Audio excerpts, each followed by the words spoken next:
আখিরি জমানার নবী উম্মতের হেদায়েতের জন্য কাজ করবেন কটা? এক নম্বর, কোরআনের সহি শুদ্ধ তিলাওয়াত শোনাইবেন। কোরআনের সহি শুদ্ধ তিলাওয়াত শোনাইবেন। কাজেই কেউ যদি কোরআনের সহি শুদ্ধ তিলাওয়াত জানে না, নায়েবে নবী হইতে পারে। নায়েবে নবী হওয়ার প্রথম কাজ কোরআনের সহি তিলাওয়াত শিখতে হবে, অন্যকে শোনাইতে হবে। 2 নম্বর কাজ উম্মতকে কোরআন শিখাইবেন। কাজে কেউ নিজে যদি কোরআন শিখে না, নায়েবে নবী হইতে পারবে না। 3 নম্বর কাজ হইল উম্মতকে হাদিস শিখাইবেন। কেউ যদি নিজে হাদিস শিখে না, নায়েবে নবী হইতে পারবে না।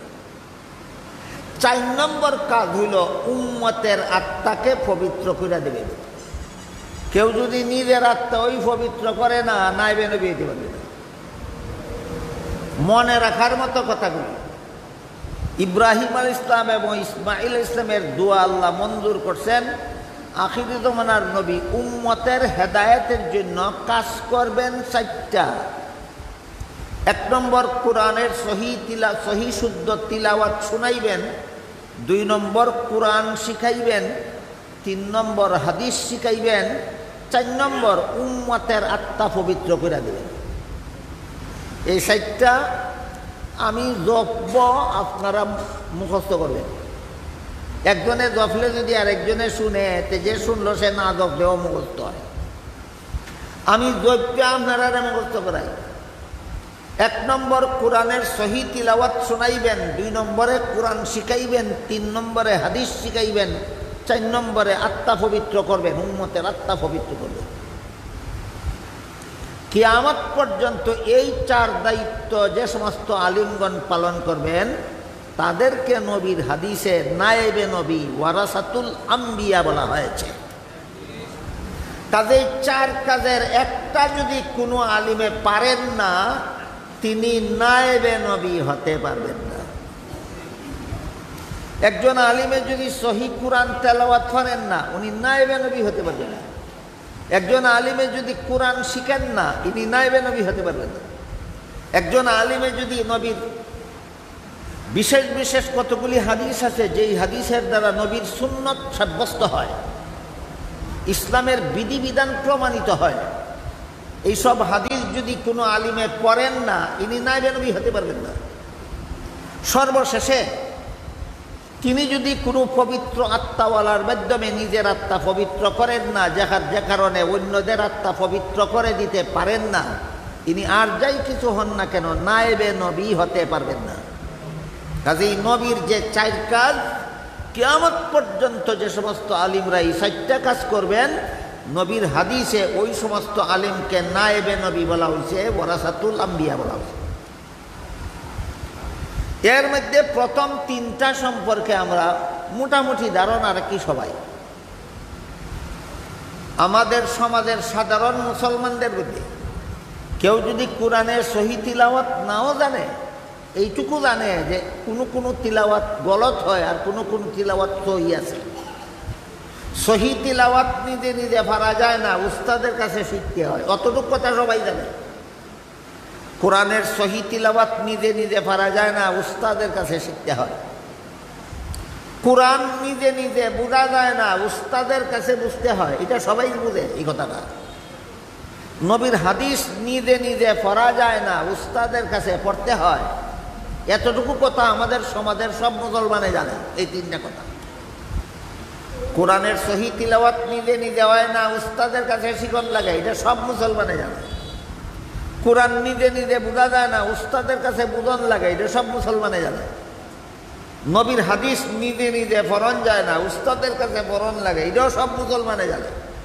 কিন্তু আত্মা পবিত্রকরণ কারে কয়, এটা সাধারণ মুসলমানে জানব দূরের কথা, যেমন তেমন আলিমেও জানে না আত্মা পবিত্র কারে কয়। অথচ এই 4টা দায়িত্বের মধ্যে আত্মা পবিত্রকরণের দায়িত্বটা 3টা হইল শরীরের মতো, আর আত্মা পবিত্রকরণটা হইল রুহের মতো। শরীরের মধ্যে কান, কান, চোখ, নাক, মুখ, হাত, পাও, পেট, পিঠ, মাথা সব কিছু আছে, কিন্তু এই শরীরের ভিতরে যদি প্রাণ না থাকে, এই শরীরটা যেমন বেকার, ঠিক তেমনিভাবে একজনে সহি তিলাওয়াত জানে, কোরআনের ব্যাখ্যা জানে, হাদিসের মর্ম জানে, আত্মা যদি পবিত্র না থাকে তার তিন জিনিস বেকার, তার তিন জিনিস বেকার। তাহলে প্রথম তিনটা হইল শরীরের মতো, আর 4 নম্বরটা হইল আত্মার মতো। 4 নম্বরটা হইল কিসের মতো? আত্মার মতো। এই কারণে আত্মা পবিত্রকরণ বিষয়টার আলোচনা ব্যাপকভাবে আমাদের সমাজে হওয়া দরকার, যেন আমরা আত্মা পবিত্রকরণ কারে কয়টা বুঝতে পারি এবং নিজের আত্মা, নিজেদের আত্মাকে সাধ্যমতো পবিত্র করিয়া আমাদের বাকি তিনটারে যেন কর্মট করে তুলতে পারি, বেকার যেন না হয়। আমার কোরআন তেলাওয়াত যেন বেকার না হয়, আমার কোরআন বোঝা যেন বেকার না হয়, আমার হাদিস বোঝা যেন বেকার না হয়। এই জন্য আমার আত্মার সংশোধনটা যেন আমি করে নিতে পারি, যা সবচেয়ে বেশি গুরুত্বপূর্ণ। আমার মনে হয় এই জন্যই সভাটার নাম দেওয়া হয়েছে ইসলাহি মাহফিল। ইসলাহি, ইসলাহ শব্দটা এখানে সংক্ষেপ করা হয়েছে, কোরআনের ভাষায় বলা হয়েছে, হাদিসের ভাষায় বলা হয়েছে ইসলাহে নফস। এর বাংলা হইল আত্মা সংশোধন করো। এই যে নবীর 4 নম্বর দায়িত্ব, কিয়ামত পর্যন্ত নায়েবে নবীরও 4 নম্বর দায়িত্ব, আত্মা সংশোধন করো। এই আত্মার সংশোধন কারে কয় যদি আমরা বুঝিওই না, তে আত্মা সংশোধন করার দরকার বুঝবো কিভাবে? আত্মা সংশোধনের কতটুকু দরকার এটা বুঝতে হইলে আগে বুঝতে হবে আত্মার সংশোধন কারে কয়। আপনারা বলেন তো, যার কোনো ভুল নাই তারে সংশোধন করণ লাগে না, যার ভুল আছে তারে সংশোধন করণ লাগে? তাইলে আত্মার সংশোধন করণ লাগবে কোন সময়? আত্মার যখন কোনো ভুল না থাকে। আত্মার ভুল থাকলে, আত্মার ভুল থাকে, আত্মার মধ্যে কতগুলি ভুল সৃষ্টি হয়। গৃহস্থের ক্ষেত যদি ফালাইয়া রাখে, গৃহস্থী না করে, তাইলে যেমন কতগুলি আগাছা এমনই ফলে, না ফলানি লাগে, এমনই ফলে। ঠিক তেমনিভাবে যেই মানুষে তার আত্মারে সংশোধন না করে, তার আত্মার মধ্যে কতগুলি কুস্বভাবের আগাছা এমনই ফলে। আত্মার মধ্যে কতগুলি কুস্বভাবের আগাছা ফলানি লাগে না, এমনি ফলে, এমনি ফলে। আপনার ক্ষেত যদি 3 বছর ফালাইয়া রাখেন গৃহস্থী না করিয়া, এটার মধ্যে যে পরিমাণ আগাছা আবর্জনা জন্ম হইল, এগুলি পরিষ্কার না করে আর ফসল ফলাইতে পারবেন? তাহলে আগে কি ফসল ফলাইতে হইলে আগে আগাছা সাফ করতে হবে। ঠিক তেমনিভাবে আত্মার মধ্যে কতগুলি সুস্বভাবের ফসল ফলাইতে হয়, কিন্তু আগাছায় যদি বলা থাকে তা আগে আগাছা পরিষ্কার করার লাগবো, এরপরে ফসল ফলান লাগবে। এইরকম আগাছা যাদের আত্মার মধ্যে জন্ম হয়েছে, এদের আত্মার মধ্যে সুস্বভাবের ফসল ফলানির যোগ্য বানাইবার জন্য এই আত্মার কুস্বভাবের আগাছাগুলি পরিষ্কার করতে হয়। এটার নাম তাজকিয়ায়ে নফস, এটার নাম আত্মা পবিত্রকরণ। আল্লামা ইমাম গাজালি রহমতুল্লাহি আলাইহি, ইমাম গাজালি রহমতুল্লাহি আলাইহি আরবাঈন ফি উসুলিদ্দিন নামক কিতাবে লিখছেন যে মানুষের আত্মার মধ্যে যে কতগুলি কুস্বভাবের আগাছা এমনিই জন্ম হয়, এই আগাছাগুলি সর্বমোট 10টা। 10টা কুস্বভাব মানুষের মনের মধ্যে এমনই জন্ম হয়। কুস্বভাব 10টা কুস্বভাব এমনই জন্ম হয়। যতক্ষণ পর্যন্ত কুস্বভাবের আগাছার থেকে মনরে পবিত্র করতে না পারবে, ততক্ষণ পর্যন্ত তার দ্বারা খাঁটিভাবে কোনো ভালো কাজ হবে না, নির্ভেজাল কোনো ভালো কাজ হবে না। ভালো কাজ করলে ওইটার মধ্যে ভেজাল থাকবে, ভালো কাজ করলেও ভেজাল থাকবে। তাহলে বলেন, নামাজ, রোজা, ইবাদত, বন্দেগী, নেক আমল আমার পিওর হওয়ার জন্য, নির্ভেজাল হওয়ার জন্য আত্মায় কুস্বভাব থাকলে চলবে না, আত্মারে কুস্বভাব থেকে পবিত্র করতে হবে। এইটার এই কোরআনের ভাষায় কয় তাজকিয়ায়ে নফস, এটার এই বাংলায় কয় আত্মা পবিত্রকরণ। এইটা বুঝানির লাগি শিখানির লাগি মাহফিল করা হয়েছে, এর লাগি নাম দেওয়া হয়েছে ইসলাহি মাহফিল, আত্মা পবিত্র করা শিক্ষা দেওয়ার মাহফিল। এতক্ষণের কথা বুঝে থাকলে বলেন তো আত্মার মধ্যে কতটা কুস্বভাবের ফসল আগাছা জন্ম হয়? এই 10টা কুস্বভাবের মধ্যে একটা কুস্বভাবের নাম হুব্বে দুনিয়া। এই নামটা মনে রাখেন, একটা কুস্বভাবের নাম হুব্বে দুনিয়া। হুব্বে দুনিয়ার বাংলা হইল দুনিয়ার লুভ। দুনিয়ার লুভ। এই একটা কুস্বভাবের তাড়নায় মানুষ সারা জীবনভর হাজার হাজার লক্ষ লক্ষ কোটি কোটি গুনায় লিপ্ত হইয়া গুনাহ করতে করতে পারে। হাদিসে উল্লেখ আছে এই জন্যই হুব্বুদ দুনিয়া রাসু কুল্লি খাতিয়া। দুনিয়ার লোভ সকল গুনার জন্মদাতা। দুনিয়ার লোভ সকল গুনার জন্মদাতা। মানুষের মধ্যে সব গুনার জন্ম দেয় দুনিয়ার লোভে। এই দুনিয়ার লোভে মানুষ অন্যায়ভাবে ফদ দখল করে। ফদ যে কোনো রকমের ফদ আছে, যে কোনো স্তরের যে কোনো রকমের ফদ আছে, এই ফদ দখল করতে গিয়া যত রকমের অন্যায় অত্যাচার অবিচার জুলুম নির্যাতন দুর্নীতি জালিয়াতি যা কিছু করার লাগে সব কিছু করে ফদ দখল করার জন্য, যে দুনিয়ার লোভে ফিরে এই কামটা করে। এরকম কাম যারা করে এদের ব্যাপারে হাদিস শরীফে আল্লাহর রাসূল সাল্লাল্লাহু আলাইহি ওয়াসাল্লাম বলেন, কঠিন হাসরের দিন আল্লাহ 3 দল মানুষের দিকে রহমতের দৃষ্টিতে তাকাবেন না। কিয়ামতের দিন আল্লাহ যাদের প্রতি রহমতের দৃষ্টিতে চাইবেন না, এরা ভাগ্যবান না কপাল ফুরা? 3 দল কপাল ফুরা আছে, এদের দিকে আল্লাহ কঠিন হাসরের বিচারে রহমতের দৃষ্টিতে তাকাবেন না। এর মধ্যে একদল হইল আল্লাহ রাসূল বলেন, আম্মা কওমান ওয়াহুম লাহু কারিহুন। এর অযোগ্যতা আর দুষ্টামির কারণে মানুষে তারে ইফদ দিতে রাজি না, কিন্তু সে চলে বলে কলে কৌশলে পদটা দখল কইরেই ছাড়ে। এত বড় ভাগ্যবান আল্লাহ রাসূল বলেন, কিয়ামতের দিন আল্লাহ তোমার দিকে রহমতের দৃষ্টিতে তাকাবেন না। এরকম ভাগ্যবান মানুষ আপনারা সমাজে আছেন? ভাগ্যবান না কপাল ফুরা? এই অপকর্মটা যারা করে এরা নিজেরা কপাল ফুরা মনে করে না, এরা মনে করে দুনিয়ার মধ্যে সবচেয়ে বড় বুদ্ধিমান আমি, পারছে নিয়ে আমার গদিটা দখল করে নিত, আমারটা তো আমি দখল রেখে দিছি।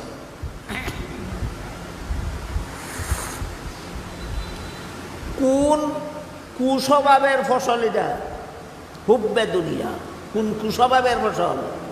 হুব্বে দুনিয়া।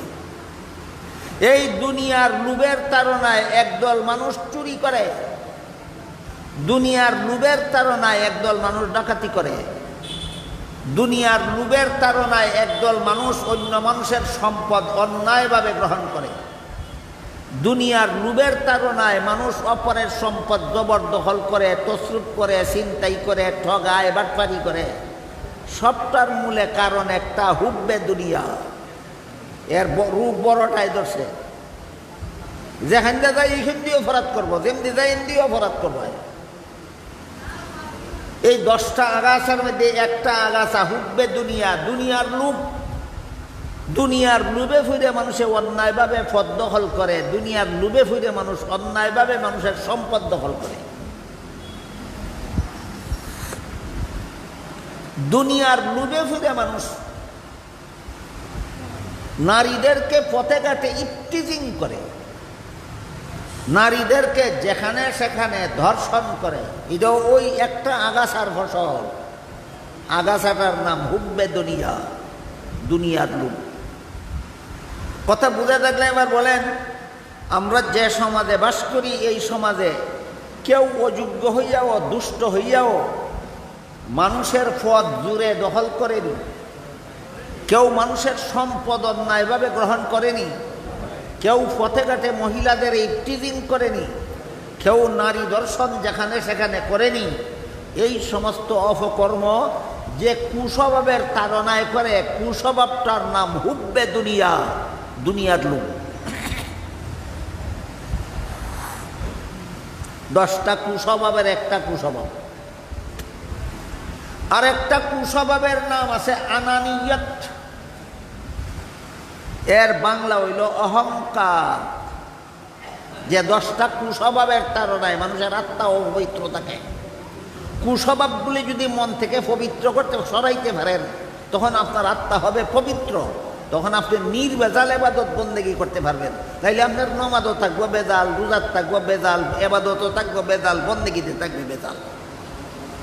কটা কুস্বভাবের আগাছা মনের মধ্যে ফলে, এর মধ্যে একটার নাম হুব্বে দুনিয়া আর একটার নাম অহংকার। এই অহংকারের আবার 4টা স্তর আছে। অহংকারের কটা স্তর? 4টা স্তর। যেমন ধরেন একটা গাছের 4টা ডাল। প্রথম স্তরের নাম হইল উজব, দ্বিতীয় স্তরের নাম হইল কিব্র, তৃতীয় স্তরের নাম হইল তাকাব্বুর, চতুর্থ স্তরের নাম হইল ইস্তেকবার। এই শব্দগুলি যারা বুঝবেন না তাদের জন্য বাংলায় কই। অহংকারের একটা হইল, অহংকারের প্রথম স্তর হইল অহংকারের বীজ, 2 নম্বরটা হইল অহংকারের চারা, 3 নম্বরটা হইল অহংকারের গাছ, 4 নম্বরটা হইল অহংকারের ফসল। এখন বুঝছেন নি? দেখুন অহংকারের কটা স্তর? 1 নম্বরটা বীজ, 2 নম্বরটা চারা, 3 নম্বরটা গাছ, 4 নম্বরটা ফসল। এই 4টার যে কোনো একটা যার মধ্যে থাকবে, তার ব্যাপারে হাদিস শরীফে আল্লাহ রাসূল বলেন, যার অন্তরে সরিষার বিন্দু পরিমাণ অহংকার থাকবে তাকেও জাহান্নামের শাস্তি ভোগ করতেই হবে। কেমন বালা জিনিসটা এটা! সরিষার বিন্দু পরিমাণ থাকলেও আপনার নমাজ রোজা আপনাকে জাহান্নাম থেকে বাঁচাতে পারবে না। বিন্দু পরিমাণ অহংকারের কারণে আপনাকে জাহান্নামে যেতে হবে। কত বড় বালা জিনিস বুঝলেন অহংকার জিনিসটা! এই 4টা স্তরের প্রত্যেকটা স্তরের পরিচয় আমি আপনাদের সামনে তুলে ধরি। যদি বুঝেন তাহলে প্রত্যেকে টের পাবেন আপনি নিজে কত নম্বরে আছেন। যদি মনে করেন যে না এই 4টার একটাও আমার কাছে নাই, লাখ লাখ শুকরিয়া আদায় করেন আপনি আল্লাহ যে আপনার অন্তরে যে অহংকারের বীজও নাই, তাহলে অহংকারের কারণে যত গুনায় লিপ্ত হওয়ার কথা ছিল সব থেকে আপনি বাঁচতে পারবেন। অহংকারের প্রথম স্তর হইল অহংকারের বীজ। কারে কয়?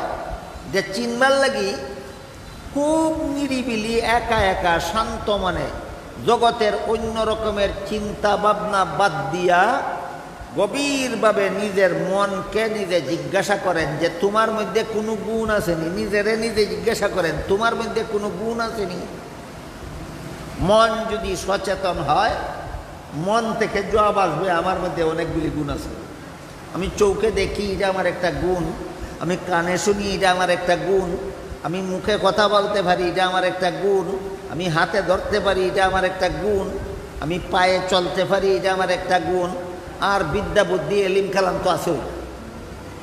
বলেন একটা মানুষের মধ্যে 1-2টা গুণ থাকে না অনেকগুলি গুণ থাকে? অনেকগুলি গুণ থাকে। এবার 2 নম্বর প্রশ্ন করুন আপনার মনকে, তোমার এই সমস্ত গুণের জন্য তুমি প্রশংসা পাওয়ার যোগ্য নেই। 2 নম্বর প্রশ্ন। তখন যদি মন থেকে জবাব আসে আমার গুণের জন্য আমি প্রশংসা পাওয়ার যোগ্য, প্রমাণ হয়ে গেল তোমার অন্তরে অহংকারের বীজ আছে। বীজ জাহান্নামে যেতেই হবে। তোমারে তোমার নামাজ রোজা ও জাহান্নাম থেকে বাঁচাইতে পারবে না, শুধু অহংকারের বীজ অন্তরে থাকার কারণে। বীজটা কি? যে আমার গুণের জন্য আমি প্রশংসা পাবো। তখন আমরা যদি কেউ এমন থাকি, মনে করি যে আমার বাকশক্তির জন্য আমি প্রশংসা পাওয়ার যোগ্য, আমার বিদ্যা বুদ্ধির জন্য আমি প্রশংসা পাওয়ার যোগ্য, আমার এলেম কালামের জন্য আমি প্রশংসা পাওয়ার যোগ্য, আমার ধন সম্পদের জন্য আমি প্রশংসা পাওয়ার যোগ্য, আমার কলা কৌশলের জন্য আমি প্রশংসা পাওয়ার যোগ্য, এই ভাবটা যদি কেউ অন্তর থাকে, তাহলে বুঝতে হবে আপনার অন্তরে অহংকারের বীজ আছে, যে কারণে আপনাকে জাহান্নামে যেতে হবে। নামাজ রোজা আপনারে জাহান্নাম থেকে বাঁচাইতে পারবে না। এই বীজটারে পরিষ্কার কেমনে করন? যদি বুঝে থাকেন এটা অহংকারের বীজ মানুষের অন্তরে থাকে আর এটার কারণে জাহান্নামে যেতে হবে, তাহলে বীজটা অন্তরে থাকাই ভালো না পরিষ্কার করা দরকার? পরিষ্কার করার পদ্ধতি, পরিষ্কার করার পদ্ধতি হলো সাথে সাথে আপনি আপনার মনকে বলেন, তোর চৌকে দেখার গুণ তুই কামাই করছস না কেউ দান করছে? তোর কানে শোনার গুণ তুই নিজে কামাই করছস না তোরে কেউ দান করছে? তোর কথা বলার গুণ তুই নিজে কামাই করছস না কেউ তোরে দান করছে? তোর এলেম কালামের গুণ তুই নিজে কামাই করছস না কেউ তোরে দান করছে? তোর বিদ্যা বুদ্ধির গুণ তুই নিজে কামাই করছস না তোরে কেউ দান করছে? অবশ্যই মন সচেতন হইয়া থাকলে বলবে এগুলি আমার উপার্জন নয়, আল্লাহর দান। তাইলে সাব্যস্ত হইল আল্লাহ হইলেন দাতা আর তুমি গ্রহিতা। আল্লাহ হইলেন দাতা আর তুমি গ্রহিতা। এবার নিজের বিবেকরে জিজ্ঞাসা করুন, যে ফাইল হে প্রশংসার যোগ্য হয় না যে দিল হে প্রশংসার যোগ্য হয়? তাইলে তোমার গুণের জন্য তো তুমি প্রশংসার যোগ্য না, যে দিছে সে প্রশংসার যোগ্য। কাজেই কেউ যদি তোমারে স্মরণ করাইয়া দেয় তোমার এলিম কালাম কত সুন্দর, মনে মনে ভাগ্য না এটা আমার প্রাপ্য ছিল, সাথে সাথে বলে দাও আমার প্রাপ্য না, এর জন্য আল্লাহর প্রশংসা, আলহামদুলিল্লাহ। তোমার বিদ্যা বুদ্ধি কত চমৎকার, মনে মনে কল্পনা করো না এটা আমার পাও না, সাথে সাথে বলো আলহামদুলিল্লাহ, এটার জন্য আল্লাহর প্রশংসা। তোমার অনেক ধন সম্পদ আছে, মনে মনে ভাববো না এটার লাগে প্রশংসা আমি পাওয়ার যোগ্য, সাথে সাথে কও আলহামদুলিল্লাহ, এর জন্য আল্লাহর প্রশংসা। অহংকারের বীজ অন্তর থেকে বাইর করার শিক্ষা দিয়েছেন আল্লাহ নামাজে। কিভাবে? নামাজে দাঁড়াই এই যে সর্বপ্রথম আমরা কোরআনের যে সূরা পড়ি সূরাতুল ফাতিহা, এই সূরাতুল ফাতিহার প্রথম কথাটাই হলো আলহামদুলিল্লাহ। কারো জানা থাকলে বলুন তো আলহামদুলিল্লাহ অর্থ কি? সমস্ত প্রশংসা আল্লাহর। আলহামদুলিল্লাহ অর্থ কিছু প্রশংসা আল্লাহর না, বেশিরভাগ প্রশংসা আল্লাহর না, সমস্ত প্রশংসা আল্লাহর। তুমি যদি এ কথা স্বীকার করো বুঝে শুনিয়া যে সমস্ত প্রশংসা আল্লাহর, তাইলে তোমার চোখে দেখার গুণের প্রশংসাটা কার? তোমার কানে শোনার গুণের প্রশংসাটা কার? তোমার বিদ্যা বুদ্ধির গুণের প্রশংসাটা কার? তোমার এলেম কালামের গুণের প্রশংসাটা কার? দেখেন অন্তর থেকে অহংকারের বীজ উপড়াইয়া ফেলার জন্য আল্লাহ পাক রব্বুল আলামিন নামাজে কত চমৎকার ব্যবস্থা দিয়েছেন। বুঝে শূন্য আলহামদুলিল্লাহ কও, অন্তর থেকে অহংকারের বীজ বের হয়ে যাবে। এই অহংকারের বীজ তোমাকে জাহান্নামে নিয়ে যেতে পারবে না। বুঝে থাকলে বলেন তো অন্তরের আগাছা পরিষ্কার করারও ব্যবস্থা আছে কি না? নাই, ব্যবস্থা আছে। আমরা অনেক সময় ব্যবস্থা জানি না, বুঝি না, এই কারণে ব্যবস্থা হিসাবে গ্রহণ করতে পারি না। এই জন্য যারা জানে যারা বুঝে তারার কাছে গিয়া প্রয়োগ করতে হয় পরিমাণ মতো, ঠিক মতো, সময় মতো।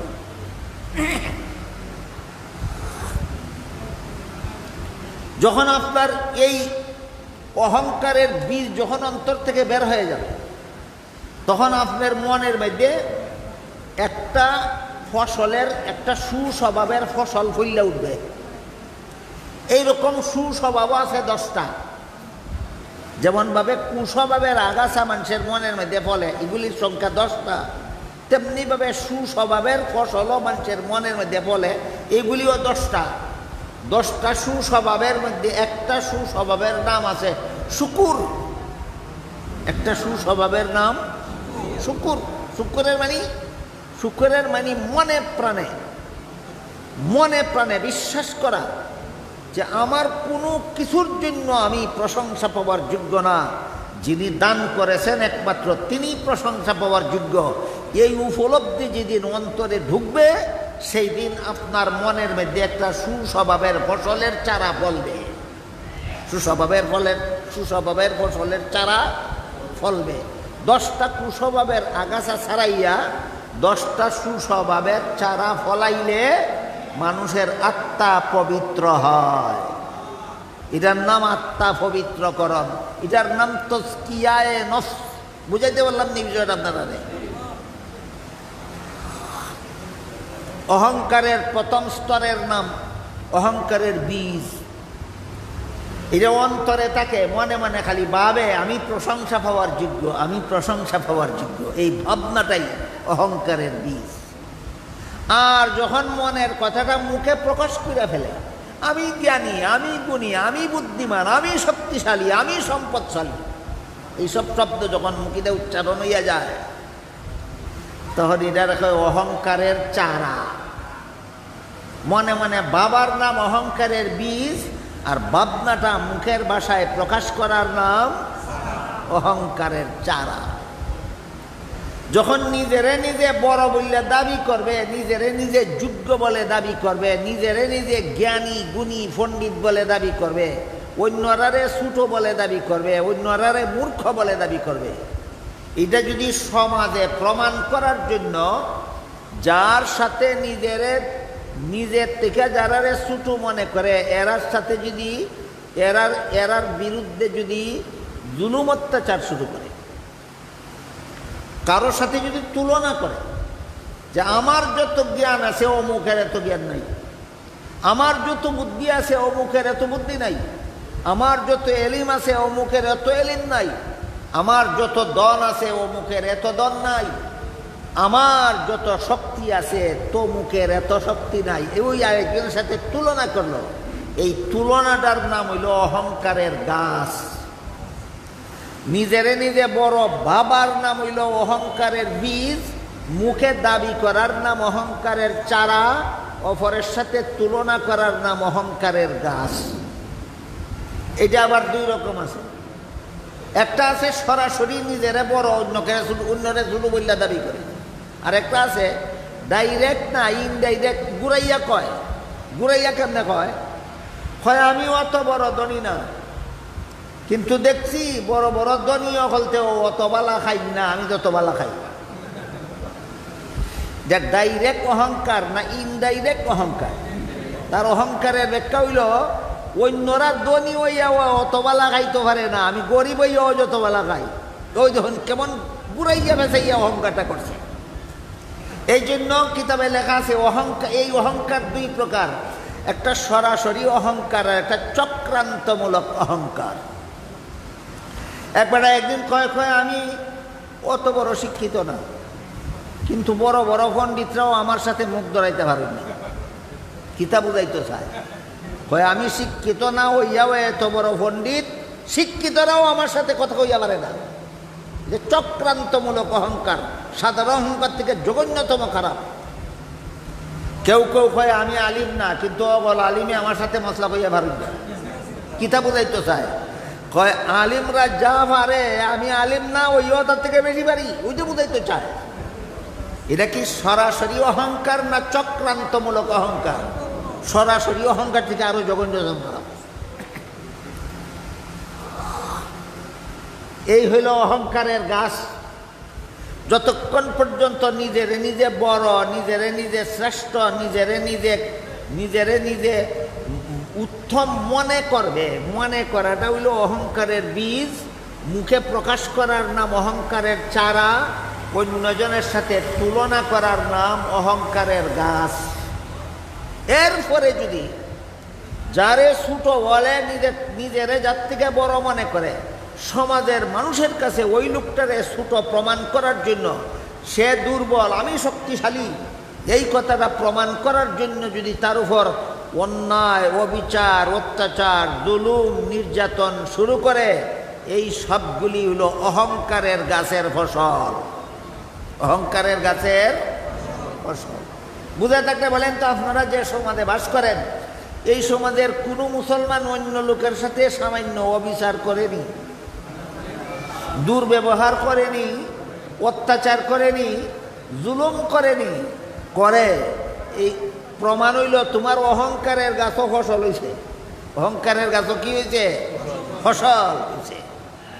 এই রোগে যারারে ধরছে, এরা জান্নাতি হইয়া মরতে পারে না, জাহান্নামী অবস্থায় মরণ বরণ করে। জাহান্নাম থেকে বাঁচতে হইলে অন্তর থেকে অহংকারের গাছ উপড়াইয়া ফেলতে হবে, অন্তর থেকে অহংকারের বীজ উপড়াইয়া ফেলতে হবে। এটার নাম তাজকিয়ায়ে নফস, আত্মাকে পবিত্র করো। আজকের মতো 10টা আগাছার মধ্যে 2টা আগাছার আলোচনা করলাম। একটা হইল হুব্বে দুনিয়া, আর একটা হইল অহংকার। একটা দুনিয়ার লোভ, আর একটা হইল অহংকার। ঠিক তেমনিভাবে 10টা আগাছা, কুস্বভাবের আগাছা মন থেকে পরিষ্কার করার পরে আরো 10টা সুস্বভাবের ফসলের চারা মনের খেতে লাগাইতে হয়। এই 10টা সুস্বভাবের মধ্যে একটার কথা বলছি, শুকুর। আর একটা সুস্বভাবের নাম হইল খৌফ। শব্দটা স্মরণ রাখতে পারবেন কিনা দেখবেন। 2 নম্বর সুস্বভাবের নাম খাউফ। এর বাংলা অর্থ হইল আল্লাহর ভয়। বাংলা অর্থ হইল আল্লাহর ভয়। আমি যে মানুষের দেখে না এই কারণে লুকাইয়া চুরি করতাম, আমি যে লুকাইয়া দুর্নীতি করতাম, আমি যে লুকাইয়া জালিয়াতি করতাম, আমি যে লুকাইয়া মানুষের সম্পদ আত্মসাৎ করতাম, আমি যে মিথ্যা কথা কইতাম, আমি যে মিথ্যা মামলা করতাম, আমি যে মিথ্যা সাক্ষী দিতাম, আল্লাহর কাছে কি জবাব দেব? এই আল্লাহর কাছে কি জবাব দেব? এই কথার ভয় যদি অন্তরে ঢুকে যায়, কোনো রকমের পাপের কাজ করার সাহস থাকে না, কোনো রকমের গুনার কাজ করার সাহস থাকে না। শুধু এই একটা বিষয়ের উপর সারা রাত বয়ান করার দরকার। আমিও অক্ষম, আমিও অত লম্বা বয়ান করি, আর জানে মানে না। আর আপনারাও কতক্ষণ ধৈর্য ধরে শুনতে পারবেন আমি জানি না। এই জন্য সামান্য একটু আবার দিতেছে খালি। আমি যদি চুরি করি, আমি যদি ডাকাতি করি, আমি যদি জিনা করি, আমি যদি ব্যভিচার করি, আমি যদি সন্ত্রাস করি, আমি যদি খুন খারাপি করি, আমি যদি সুদ খাই, আমি যদি ঘুষ খাই, আমি যদি মদ খাই, আমি যদি গাঞ্জা খাই, আমি যদি দুর্নীতি করি, আমি যদি জালিয়াতি করি, আমি যদি মিথ্যা মামলা করি, আমি যদি মিথ্যা সাক্ষী দেই, আমি যদি মিথ্যা কথা বলি, শেষ বিচারের দিন আল্লাহর কাছে কি জবাব দেব? এই ভয় অন্তরে জাগ্রত থাকার নাম খৌফ। এই ভয় অন্তরে জাগ্রত থাকার নাম খৌফ। এই গুণটা যার অন্তরে থাকবে, বলেন হে কোন অপরাধ করার সাহস করবে? একটা অপরাধ করারও সাহস করবে না। এই জিনিসটারে মুমিন মুসলমানের অন্তর জাগ্রত করার জন্য আল্লাহ কোরআনে বলেন, আলাম ইয়া আলাম বিআন্নাল্লাহ ইয়ারা। সে কি জানে না আল্লাহ যে দেখেন? এই তুই মানুষের লুকাইয়া চুরি করস, আল্লাহ যে তোর চুরি দেখুন জানোস না? তুই মানুষের সাথে লুকাইয়া দুর্নীতি করস, আল্লাহ যে তোর দুর্নীতি দেখুন জানোস না? তুই মানুষের লুকাইয়া জালিয়াতি করস, আল্লাহ যে তোর জালিয়াতি দেখুন তুই জানোস না? সব মুসলমান মনে প্রাণে বিশ্বাস করে আমাকে সর্বাবস্থায় আল্লাহ দেখে। সব মুসলমানে বিশ্বাস করে। কিন্তু আল্লাহ দেখেন বিশ্বাসও করে, চুরিও করে। আল্লাহ দেখেন বিশ্বাসও করে, ডাকাতিও করে। আল্লাহ দেখেন বিশ্বাসও করে, সুদও খায়। আল্লাহ দেখেন বিশ্বাসও করে, ঘুষও খায়। আল্লাহ দেখেন বিশ্বাসও করে, দুর্নীতিও করে। আল্লাহ দেখেন বিশ্বাসও করে, জালিয়াতি করে। তোমার বিশ্বাস গেল কই? এইটা একটু বুঝুন মনোযোগ দিয়ে। মুমিন মুসলমানের এই যে একটা বিশ্বাস যে আল্লাহ সর্বাবস্থায় আমাকে দেখেন, এই বিশ্বাসটা 2 প্রকার। এক প্রকার মানুষের বিশ্বাসটা ঘুমন্ত, বিশ্বাস ঘুমায় রয়েছে। এ কারণে চুরি করার সাহস করে, ডাকাতি করার সাহস করে, এ কারণে সুদ খাওয়ার সাহস পায়, ঘুষ খাওয়ার সাহস পায়, এই জন্য খুন খারাপি করার সাহস পায়। আল্লাহ দেখেন তুই বিশ্বাস করস, কোন সাহসে খুন করস? বিশ্বাস ঘুমাইয়া রয়েছে। উদাহরণ দিই, ধরেন আপনার দেওয়াল ঘেরা বাড়ির ভিতরে যেন চোর ঢুকতে না পারে রাত্রে, এই জন্য গেইটের মধ্যে একজন পাহারাদার, বেতনভোগী পাহারাদার বসায় রাখে। বুঝে থাকলে বলেন চোর ঢুকতে পারবে? কিন্তু পাহারাদার যদি গেইটও সুফাত বইয়া বইয়া ঘুমায়, চোর ঢুকতে পারবো নি? পাহারাদার আছে, ঢুকলো কেমনে? খুঁজে ঘুমায়। ঠিক তেমনি ভাবে আল্লাহ আমাকে দেখেন, এটা আমার অন্তরের গেইটের পাহারাদার, এটা ঘুমো, এটা ঘুমতো ইয়া হে চুরিও করে, ডাকাতিও করে, সুদও খায়, ঘুষও খায়, মদও খায়, গাঞ্জাও খায়। আল্লাহ দেখেন বিশ্বাস করস, তুই অতলা অপকর্ম কেমনে করস? ইমান ঘুমন্ত, ইমান ঘুমন্ত। আর যদি এই বিশ্বাস জাগ্রত হইয়া যায়, তাই একটাও অহকর্মের অসাহস থাকবে না। ওই জাগ্রত হওয়ার নাম খৌফ। আল্লাহ আমাকে দেখেন এই বিশ্বাসটারে গুম পাড়াইয়া রাখনের নাম গাফলাত, আর জাগ্রত রাখার নাম খৌফ। জাগ্রত রাখার নাম খৌফ। জাগ্রত রাখার একটা উদাহরণ শুনেন। জুলাইখা ইউসুফ আলাইহিস সালামকে একটা খাস কামরায় নিয়ে গেল অপকর্ম করার লাগে। এই কামরার মধ্যে ইউসুফ জুলাইখা ছাড়া দুইজন ছাড়া আর কেউ নাই দুনিয়ার। ইউসুফ আলাইহিস সালাম কামরার মধ্যে ঢুকে দেখলেন কামরার একবার যদি এক সাইডে দিয়া কোনো একটা কিছু পর্দা দিয়া ডাক্কে রাখছে। ইউসুফ আলাইহিস সালাম জুলাইখারে জিজ্ঞাসা করলেন, এখানেও পর্দা দিয়া কি ডেকে রাখছো? কয়, আমি যে মূর্তিটার পূজা করি এটা ডেকে রাখছি। ইউসুফ আলাইহিস সালাম বললেন, তুই তো এটার পূজাও করস, ডাকছস কি তার লাগে? কয়, আমি এখন তোমার সাথে জিনা করব, কাজেই যে মূর্তির পূজা করি এটার সামনে জিনা করতে আমার লজ্জা হয়, এই জন্য ডাক্কে রাখছি যেন নির্বিঘ্নে জিনাটা করতে পারে। ইউসুফ আলাইহিস সালাম জিজ্ঞাসা করলেন, তোর মূর্তির সামনে আমার সাথে জিনা করতে তোর লজ্জা হয়? তোর মূর্তি একই দেখে? হয় না, দেখে না। ইউসুফ আলাইহিস সালাম জিজ্ঞাসা করলেন, এটা ডাকলেও দেখে না, না ডাকলেও দেখে না, তে ডাকছস কি তার লাগি? এটা তো ডাকলেও দেখে না, না ডাকলেও দেখে না, তে ডাকছস কে লাগি? হয় যদিও আমার মূর্তি দেখে না, কিন্তু কারিগরে যে মূর্তিটা বানাইছে তার চোখের মধ্যে দেখার ভঙ্গি দিয়ে বানাইছে, যেমন বোঝা যায় সাইয়া রয়েছে, এই ভঙ্গিটার কারণেই আমার লজ্জা হয়। তখন ইউসুফ আলাইহিস সালাম কইলেন, তোর মূর্তির চোখের মধ্যে শুধু দেখার ভঙ্গি আছে, আসলে দেখে না, এই কারণেই যদি তার সামনে আমার সাথে জিনা করতে তোর লজ্জা হয়, আমার আল্লাহ যে আসলেই দেখে, সেই আল্লাহর সামনে তোর সাথে কোন সহজে আমি জিনা করব? বলেন, আমার আল্লাহ আমাকে দেখে, এই বিশ্বাস ইউসুফ নবীর অন্তরে ঘুমন্ত ছিল না জাগ্রত ছিল? এই বিশ্বাস জাগ্রত করার নাম খৌফ। এই বিশ্বাস জাগ্রত করার নাম খৌফ। আমার আল্লাহ আমাকে সর্বাবস্থায় দেখে, আমি চুরি করলেও দেখে, ডাকাতি করলেও দেখে, জিনা করলেও দেখে, সন্ত্রাস করলেও দেখে, খুন করলেও দেখে, মিথ্যা কথা বললেও দেখে, মিথ্যা সাক্ষী দিলেও দেখে, মিথ্যা মামলা করলেও দেখে, সুদ খাইলেও দেখে, ঘুষ খাইলেও দেখে, মদ খাইলেও দেখে, গাঞ্জা খাইলেও দেখে, দুর্নীতি করলেও দেখে, জালিয়াতি করলেও দেখে।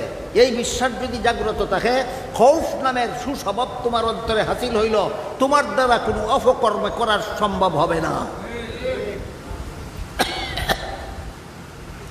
তাহলে 10টা সুস্বভাবের মধ্যে একটা সুস্বভাবের নাম, বলেন এই সুস্বভাব যার অন্তরে হাসিল হয় তার পক্ষে কোনো অপকর্ম করা সম্ভব থাকে? সম্ভব থাকে না। এইটার নাম তাজকিয়ায়ে নফস, এটার নাম আত্মা পবিত্রকরণ। বুঝলে তো প্রত্যেকেই মনে মনে টের হওয়ার কথা, আমার আত্মাটা পবিত্র না অপবিত্র? টের হওয়ার কথা না? কথাগুলি বুঝলে প্রত্যেকে মনে মনে টের হওয়ার কথা, আমার আত্মাটা পবিত্র না অপবিত্র। যদি দেখা যায় কোনো অপকর্ম করতে আমার অন্তর ভয় লাগে না, খৌফ আমার অন্তরে নাই, খৌফ আমার অন্তরে নাই। আল্লাহ আমারে দেখেন, আমার ঈমান ঘুমাইয়া রয়েছে, পাহারাদার ঘুমাইয়া থাকলে যেমন বাড়ি সুর ঢুকতে কোনো অসুবিধা নাই, আমার ঈমান আমার অন্তরে ঘুমাইয়া রয়েছে, আমারও কোনো অপকর্ম করতে আমার কোনো অসুবিধা নাই। আরেকটা সুস্বভাবের নাম হইল রাজা। রাজা, এটারে বাংলায় অনেকের রয় আকার রা, বর্গের জয় আকার যা লেখেন, যেখানে ফরিয়াই ভরে রাজা। রাজা না, রাজা তো বাদশারে কয়, এটা রাজা না, এটা রাজা। রাজার অর্থ হইল আল্লাহর রহমতের আশা। আল্লাহর রহমতের আশা, আল্লাহর রহমতের আশা যার অন্তরে বদ্ধমূল, সে কোনোদিন একটা নেক আমল ছাড়ার সাহস করবে না। নামাজ পড়লে বেহেশতের চাবি পাওয়া যাইব, এই আশা যার অন্তর আছে, কোনোদিন নামাজ ছাড়তে পারবে না। রোজা রাখলে জাহান্নাম থেকে বাঁচা যাবে, এই আশা যার অন্তর আছে, কোনোদিন রোজা ভাঙতে পারবে না। তাহলে রাজা হইল এমন একটা সুস্বভাব যা অন্তরে হাসিল হইলে কোনো নেক আমলে অবহেলা করতে পারে না। আর খৌফ হইল অন্তরের এমন একটা সুস্বভাব যেটা অন্তরে জাগ্রত হইলে কোনো অপকর্মের সাহস করতে পারে না। এই রকম 10টা সুস্বভাব আছে। 10টা সুস্বভাবের ফসল যখন আমার মনের ক্ষেতের মধ্যে ফলাইতে পারবো, 10টা কুস্বভাবের আগাছা যখন আমার অন্তর থেকে পরিষ্কার করতে পারবো, তখন আমার আত্মা পবিত্র হয়ে গেল। এইগুলি যে মাহফিলের শিক্ষা দেওয়া হয় এই মাহফিলের নাম ইসলাহি মাহফিল। কিতা লেখা দেখছেন? কেউ দেখছেন নি? এটার মধ্যে কি মাহফিল? ইসলাম অর্থ আত্মার সংশোধন। ইসলাম অর্থ আত্মার সংশোধন। আমরা কিছু বুঝতে পারলাম আত্মার মধ্যে কি ভুল আছে যেটা সংশোধনের দরকার। আত্মার মধ্যে 10টা আগাছা আছে, 10টা। এগুলি পরিষ্কার করার নাম ইসলাহে নফস। আত্মার মধ্যে 10টা আগাছা আছে, 10টা কুস্বভাবের আগাছা। এর মধ্যে একটা কুস্বভাবের নাম হুব্বে দুনিয়া, একটা কুস্বভাবের নাম অহংকার, এরকম আরো 8টা কুস্বভাব আছে। এই কুস্বভাবগুলির মন থেকে পরিষ্কার করতে পারলে, সুস্বভাবের ফসলগুলি মলে লাগাইতে পারলে গুনার কাজের ধারে কাছেও যাইবে না, নেক আমল ছাড়বে না, মরলে পরে জাহান্নামের দুর্গন্ধও তার নাকে লাগবে না। এর আগেই আল্লাহ তাকে জান্নাতে পৌঁছায় দেবেন। কাজেই পরকালে জাহান্নাম থেকে বাঁচার স্বার্থে, জান্নাত লাভ করার স্বার্থে যেন আমরা অপকর্মের দ্বারে কাছেও না যাই, নেক আমল করতে করতে যেন মরতে পারি, আল্লাহ এই স্বার্থে আমাদেরকে কুস্বভাবগুলি মন থেকে পরিষ্কার করে সুস্বভাবগুলি মনে হাসিল করা